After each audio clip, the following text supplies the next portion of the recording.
5 on your side at 10 starts now. Tonight's show starts with a live look across the bi-state on what's been a foggy and windy Saturday. As we look ahead to tomorrow, there's going to be storms and rain, but the big story will be Monday's huge temperature drop. Thank you for joining us at 10. I'm Melanie Johnson. Robert Townsend has the night off. Let's bring in meteorologist Gary Frank, who's in for Lance Blocker tonight. Gary, you're tracking a 50-degree temperature drop coming after a very busy travel weekend. Yeah, good evening, Melanie. I'll tell you what, big difference here. You know, that's what's going to jump out at us the most tomorrow is our temperatures are going to absolutely plummet. Now, anytime temperatures are dropping that far, something's going to happen. Now, right now, we can at least see some lights in the distance in Grafton. To me, that tells me the visibility has already improved, even though this is one of the spots that shows the flag. And you can see how this warmer air lifting north starting to clear our visibility. It was foggy all day, and now there are a few light showers outside as well. You can see through the progression of where this really warm air mass is lifting northward. We have a few showers outside right now. That's what we're going to contend with in the overnight hours. This is the leading edge of a sharp cold front that's headed our way for tomorrow. But right now the arch is visible for the first time since 5 or 6 o'clock. And it's 62 degrees. That's our daytime high so far, but it's also very saturated outside. You feel the humidity. The warmer air continues to push north. It's in the 40s to the north, and as we zoom in right now, low 60s. That trend continues overnight, and I'll tell you what, over the next few hours, we're going to see pretty steady conditions with a few hit and miss showers, but it's a roller coaster Sunday from 1 to 8. Few thunderstorms possible, but a big temperature drop. Dress in layers. We'll track this cold front and talk about the ups and downs of the next 24 hours shortly. Looking forward to it. Thank you. The post-Christmas holiday rush is on. A foggy skies blanketing Lambert International Airport tonight. It could be a record-breaking number of travelers passing through. Despite flight delays and traffic, those finally touching down say a few hiccups aren't enough to ruin their travel holiday homecoming. Whether it's for family. We've been to Las Vegas visiting other grandkids. Now we're stopping in St. Louis to see our son, and then we're going back to Florida. Or for fun. 'Tis the season to catch a flight. Although I had a great time, I am ready to be home in my own house, in my own bed. Darlene Davis happy to be home after flying from Texas during the peak of holiday travel. It's wonderful to be back. She joins more than 40,000 people TSA says will travel through Lambert Airport this weekend. Christmas again. For the Carrizales, flying the skies comes with a reunion, bringing everyone together. Oh, it's great, especially the two little girls we're going to see. And these guys, they just keep getting bigger and bigger. The family, a part of an estimated 90,000 travelers, predicted to fly through St. Louis since Christmas Eve, with more than 20,000 expected on Sunday alone. Bumper-to-bumper traffic and a growing list of delays are greeting travelers at Lambert heading into Sunday. There's been maybe one delay. Other than that, been really smooth. No long lines at security at all. Just plan ahead of time. I like to have clear and pre-TSA so I can go in smoothly, go right to the gate and leave enough time so that if there are any issues, you're not panicked or rushed. Next year, home for the holidays may cost more, as airlines like Southwest will also charge customers for assigned seats beginning in 2026. For folks like Darlene, the hassle is a small price to pay to return back to her roots. St. Louis will always be home.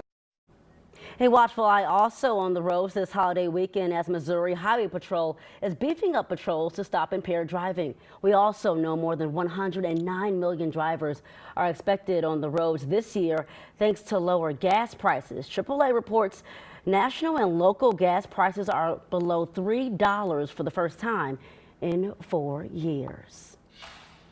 Meanwhile, the road home for millions of travelers to the north might not be as carefree. Right now, thousands of travelers are facing holiday headaches due to snowstorms.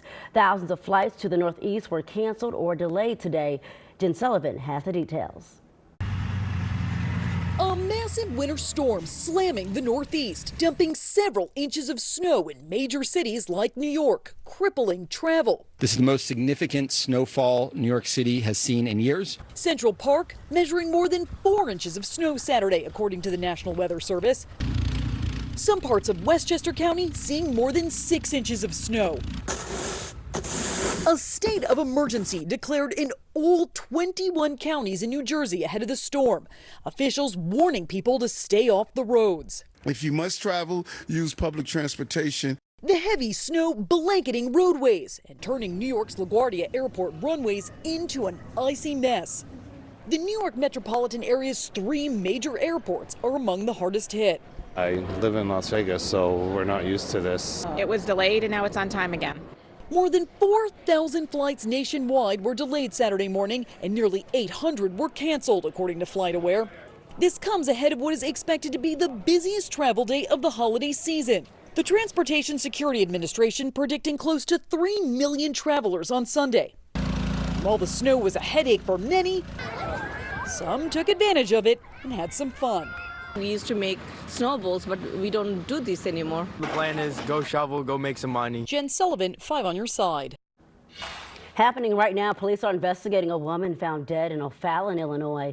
They say around 1:30 this afternoon, officers found her body inside a house on Bursler Lane. The victim has not been identified. Police say a person of interest is in custody, but no charges have been filed. Anyone with information about this investigation should call O'Fallon Police. New tonight, the Lincoln County Sheriff's Office needs your help finding the suspects behind an armed robbery. It happened at a vape store on Broadway on Ellsbury. Investigators say just after 7 last night, 3 masked suspects wanting your screen entered the store, shot an employee before taking off. The employee was taken to the hospital and is recovering at home. The Sheriff's Office provided these photos of the suspect and is asking anyone who recognizes them to call their tip line. We'll continue to follow both of these developing stories and bring you updates on air on KSDK.com and on the free 5+ app. New tonight, hundreds of Hoopers took over the campus of Maryville University with one goal in mind, raising money for cancer research. The effort is part of the 15th annual Coaches vs. Cancer Holiday Tournament. The 4-day event pits 16 local high school basketball teams against each other. So far, organizers say the tournament has raised close to $2 million to help people suffering from cancer. It's a personal mission for many of the tournament's participants and volunteers. You're going to find this by a lot of our volunteers. My wife was diagnosed with cancer several years ago. I was watching her go through cancer treatments, and I said, I will never be sitting here again not trying to do something to help not just her, but other people who are afflicted with this disease. The daily tournament runs from 8:30 a.m. until 9 p.m. until December 30th. On the last day, a winning team will be crowned. Day 1 of the tournament wrapped about an hour ago, and Corey Miller will have a full recap on tonight's games coming up later in sports. Celebrating heritage, culture, and community. How Kwanzaa came to life at the Missouri Botanical Garden. Plus, how loyal customers are turning heartbreak into hope for a donut shop damaged in a Christmas Day fire. We've got to support the restaurant. I mean, this is an icon in this area. Temperatures today range from the low 50s to upper 70s in some cases. Why this warm front plays a big key factor in tomorrow's weather before nearly a 50-degree temperature drop on Sunday.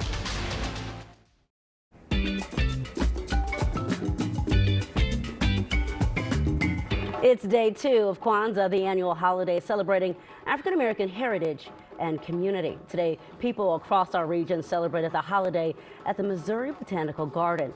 Guests were included to learn about reflection and enjoy the holiday with hands-on activities, demonstrations, and performances. The week-long celebration is based on the 7 core principles. Today's principle is self-determination. The holiday continues each day until January 1st. A big birthday at the St. Louis Zoo today. Raja, the elephant, just turned 33 years old. The zoo shared these photos of the celebration with us. Keepers treated Raja to a buffet of his favorite snacks, including ice, cake, popcorn, and cantaloupe. He's celebrating out of the public view in Elephant Woods while his regular habitat at River's Edge undergoes renovation. And you may remember Raja was expected to move to the Columbus Zoo this year to support Asian elephant conservation efforts, but zoo officials told us just a few hours ago no move date has been set just of yet. A Christmas Day fire destroyed a beloved Hazelwood donut shop. See how customers are stepping up in a big way.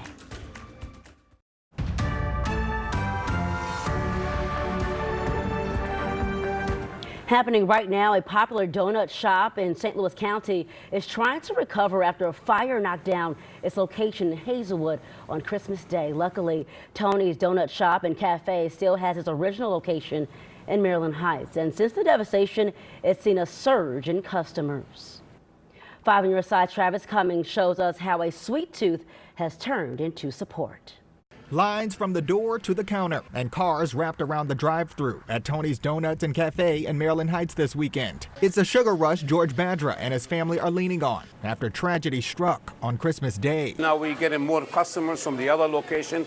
I have to see how much inventory I need, and hopefully we'll get lots of them back in here. The holiday was far from sweet for the longtime mom and pop shop. A fire destroyed their kitchen and Hazelwood location on Howdershell Road, December 25th, their only day off. I couldn't believe how people support us, everyone called us and, trying to make us feel better. For decades, Tony's has been a North County staple. We've been open since 1995, but the one in Hazelwood has been open since 2011, so it's 14 years. So we've been in this community for over 30 years. They've weathered storms and COVID, but this hit differently. It's a big tragedy when you lose everything and over the sudden, just like that. It's really hard to take, So I'm thinking, how can this happen? We've got to support the restaurant. I mean, this is an icon in this area. The variety here, it's amazing. For customers, showing up now means something more. So happy that this location is strong and solid and going well. We're going to continue to support it. Obviously, it takes a lot of manpower to keep this place running, and so you're probably wondering, well, what will happen to the staff at the burned down location?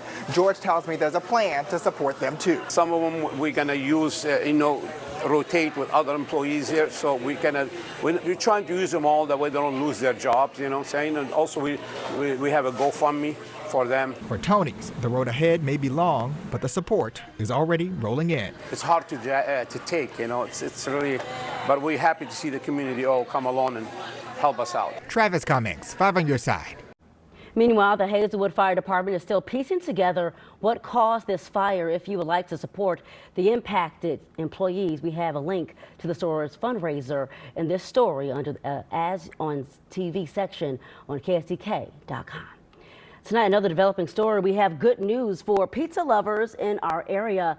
The owners of Sarah's Pizzeria say they're committed to rebuilding after a fire broke out earlier this month. This comes as the partners at the St. Louis Business Journal. The fire broke out around December 3rd at the Maryland Heights location. Dozens of firefighters responded to the scene, but the family members say the kitchen was destroyed and that most of the building suffered damage. Investigators have not determined a cause of fire just yet. Rebuilding is expected to take at least 6 months. The fundraiser has already raised more than $36,000 to support the effort. Now to our Weather Impact Center with Gary Frank. You seeing some temperature dropping soon? Yeah, pretty significant. We started off as cold as it kind of felt damp this morning. It was 46 degrees this morning. That's our 4th warmest low on record since 1874. So that's the difference. Now, our high right now is 62, but you'll look off to the southwest, it was 82. We had some 40s in the state. A pretty significant difference, and that's kind of what's indicative of what's going on right now. We're seeing that warmer air mass lift north overnight. We're not going down overnight. We're going up or holding steady. In the next few hours, we're going to either go up or hold steady and deal with a couple of light showers here and there. Nothing significant. But really for Sunday, the main story is we're starting the day in the 60s. It's warm everywhere, not really as much fog, but there's a thin line of a few strong storms potentially by early afternoon. I want to keep you posted about these. I don't think a lot of us get either severe weather or some of us don't get rain at all, but I want us to be prepared for that. And then by 7 o'clock tomorrow night, it's near freezing. That's the significant difference. This is where this really cold air is coming from. Single digits here, 40s to the south. That's a really good drop, and that's what's on the way. Now, over the next several hours, you'll watch how this line wants to bring a few showers early, but watch as we get into the early afternoon. I think there may be a couple of sporadic showers. To me, the better opportunity is in the Metro East and in central Illinois, really out of our area, but it's something we'll watch. That's where we could see a stronger storm or two. Once we get past 5 o'clock, watch these numbers continue to plummet. You're going to fall into the 30s, and we don't stop there. Look where we are by Monday morning when I'll see you again. Temps in the teens and 20s. It's significant. Also, we're going to have a little bit of a roller coaster. Really from 1 to 8, let's prepare for a few of those storms. But I really want you to dress in layers for the big temperature drop, because Monday morning, look at our wind chills. You're going to start off, and we go from the low 70s tomorrow till Monday morning. You're back to work or school, and it feels like it's 0, maybe even below 0 in some cases, as temperatures fall into the teens. That's the significant difference. So we go to 72 tomorrow before temperatures continue to plummet, all the way down to an air temperature of 17. But like I said, the wind's still moving and it feels much colder. We don't even make it to freezing, and then we'll try to warm up a little bit. Wednesday into Thursday for our, of course, New Year's Eve, New Year's Day celebrations. You know, that's pretty close to normal, so it's not anything that's like surprising or anything. Tomorrow and early Monday, that's a big difference. So get all the outdoor stuff. Maybe you're taking some decorations down for Christmas. Tomorrow's a good day to do it. Otherwise, it gets significantly colder and changes a lot by Monday. Thanks, Gary. Now Corey joins us with what's next in sports. Well, there was drama on the ice and the gridiron tonight. The Blues and Mizzou football both came right down to the wire, but only one team is going to be happy about their result. Sports is up after the break. And right now you can catch some of our most memorable stories of the year on the free 5+ app. Our new special recaps the stories that made 2025 unforgettable. Just search for KSDK in the App Store.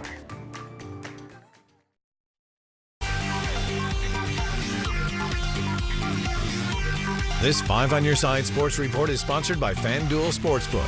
FanDuel is now available in Missouri.